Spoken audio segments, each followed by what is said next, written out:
dead bug with crunch. So this is a progression from just a traditional dead bug. And this crunch component is we're gonna bring our upper back or our shoulder blades off the ground to facilitate a little bit more rectus abdominis muscle, which is our quote unquote six-pack muscle, to have an isometric contraction while we move our legs and arms in a traditional dead bug fashion. The same thing applies here with our dead bug that we talked about before, so where we're trying to brace through our midsection, drive that belly button as high as we can to the ceiling while keeping the low back on the ground. So that way we're not arching our low back and compensating when we go into that dead bug position.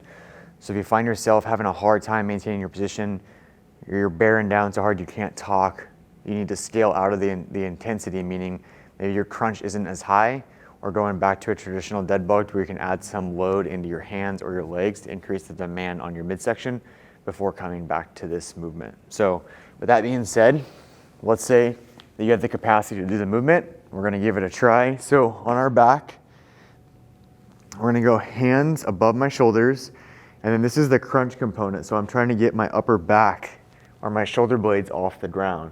And when I do that, I facilitate a pretty strong contraction of my rectus abdominis, right? I'm holding this position.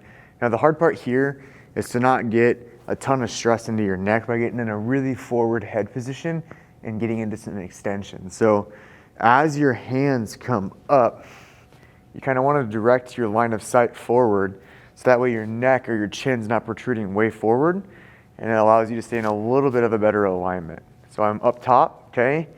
Shoulder blades off the ground. I'm gonna get my knees above my hips, and then I'm going into my dead bug reaches and marches from this position.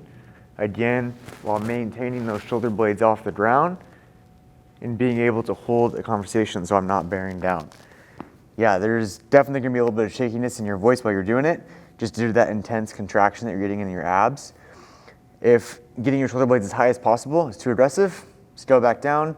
Just the goal is to get these shoulder blades off the ground, because that creates a little bit of flexion, which typically coincides with your contraction of your abs, especially as gravity's working against you.